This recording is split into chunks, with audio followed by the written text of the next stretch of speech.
Khang's got 10 draft questions. Yeah, I We're put gonna them have to out move there. quickly. Yeah, move quickly. But, also it's draft week, baby, right? Yes. I had to put 10 out there. There was a lot more I wanted to do, but I condensed it to 10. I don't know why I threw down a 5-hour energy drink because I am so pumped this week. All right, here we go. Flat! Who's going first? I'll go first. All right, here we go. First question, Why don't Gator. you go first? What top 10 projected draft pick / prospect are you personally not buying? And what I mean by that is they're going to go in the top 10, but you just don't think they deserve to go in the top 10. I'm thinking Derek Stingley Jr., the cornerback from LSU. I know he's wildly talented, and he had his pro day, and he tested really well, but this guy hasn't played a whole lot in the last couple of years, and you're basing it off talent that you saw on the field a couple of years ago, and you haven't really seen him, so I think he's a really good player, but I'm not buying that he's top 10 talent. I'm going with LSU cornerback Derek Stingley Jr. Yes. It's hard to tell. As a freshman, he was a dog, right? He was awesome. Yeah. He's played 10 games the last 2 years. And he's got a great RAS score, the relative athletic system, through the roof. And he uses his athleticism to avoid contact. I think this guy is the biggest risk at the top of the draft, and I really hope he doesn't end up here. We agree. Yep. I'm going with the big dog, the projected number 1 overall pick in Trayvon Walker. I'm not buying it, guys. It's the lack of production in college. 6 of his teammates were all SEC. 6 of his teammates, and he wasn't one of them that was all SEC. He's got similar combine numbers to Rashawn Gary, which was very good. Did anyone want Rashawn Gary as the number 1 pick overall? Same type of production at college, too, by the way. I just don't see it. To me, he's a more athletic Trey Flowers, sets the edge, good player, but top 10, not in my book. All right, what prospect will get drafted lower than people expected come draft night, Doug? Okay. I'm going Trayvon Walker from Georgia, and here is why. The criteria I use for this is a guy that is projected to go somewhere in the draft, and then the combine happens, and he gets completely overrated because he goes to the combine and tears it up. And no player benefited more. At first, I thought it was going to be Jordan Davis, but Jordan Davis went from being low 20s to being projected in the teens. Trayvon Walker, Mel 1.0, 24th. Todd 1.0, 27th. Daniel Jeremiah 1.0, 13th. And now people are saying first? I think it's a smokescreen, and I think he is going lower than people expect, which means, look, at this point, if he doesn't go number 1 overall, it qualifies. But he fits all the things I use to determine who would be that guy. Sounds like somebody's got a $1 bet on somebody else going first overall. Or maybe an accidental 13. Yeah.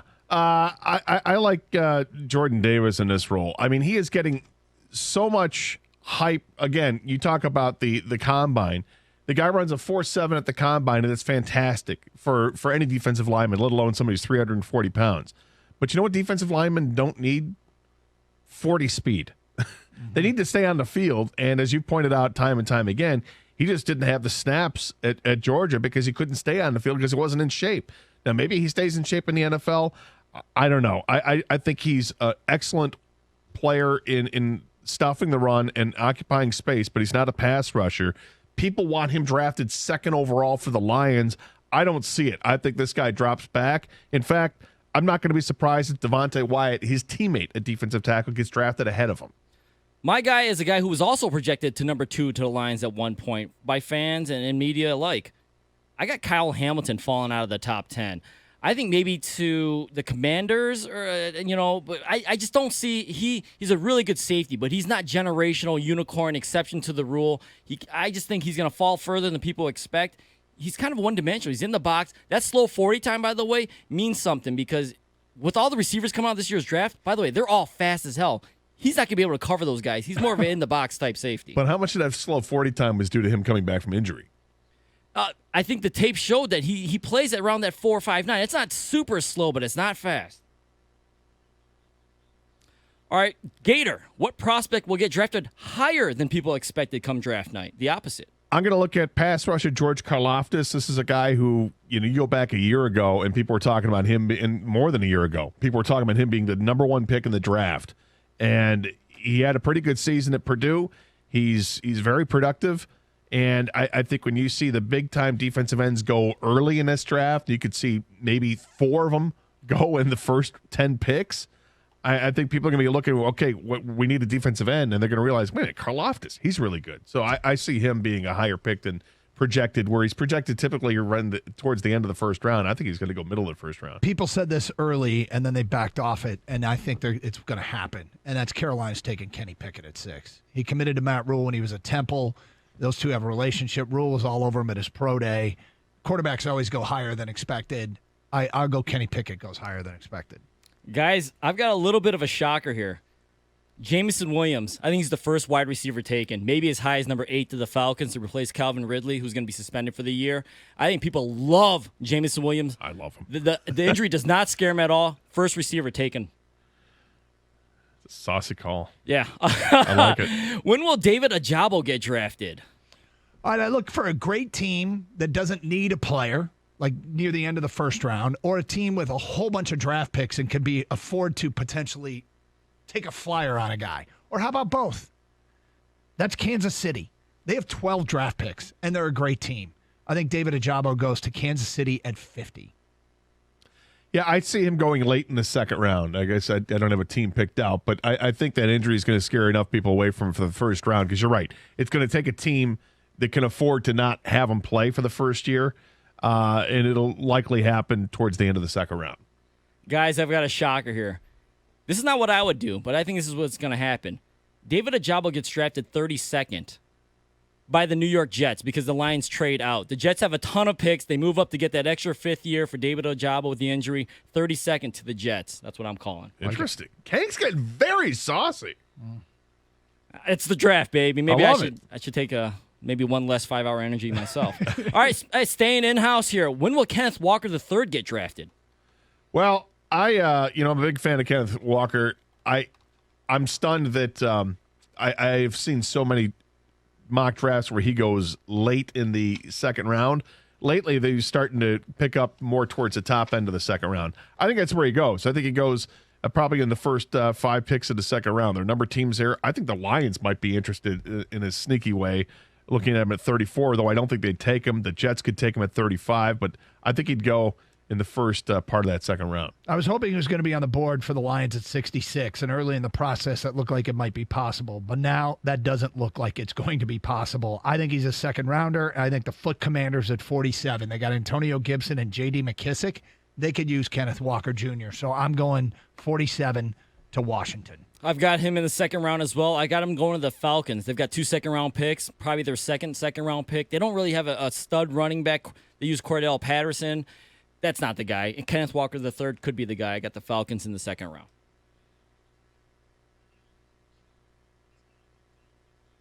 Over under 3.5 quarterbacks taken in the first round. Under Pickett, Willis, and someone at 32 to some team, Atlanta or Seattle. And that's who the Lions are going to trade with at 32, okay. not the Jets.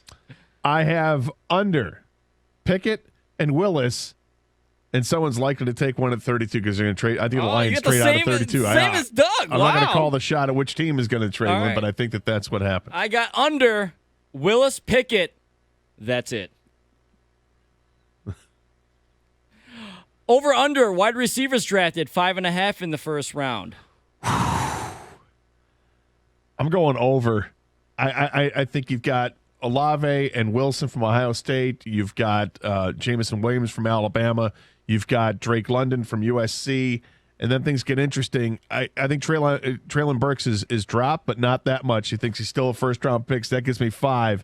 And, yeah, I could see either Christian Watson or George Pickens going, and I think it's going to be Watson because he's been healthier and he's a little bit bigger, and I think he's the new hotness right now.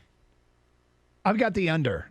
You got the 2 Buckeyes, you got Drake London, you got Jameson Williams, and then as you get near the bottom of the first round, Green Bay and Kansas City are going to be looking at wide receivers. My guess is that one of those teams could trade up to get their guy, which eliminates them taking a receiver there. So unless they both take receivers, I got the under. That's why I'm sticking with under on this one. So you guys know I took the under on quarterbacks with only 2 quarterbacks being taken because I think the quarterback class is that underwhelming this year.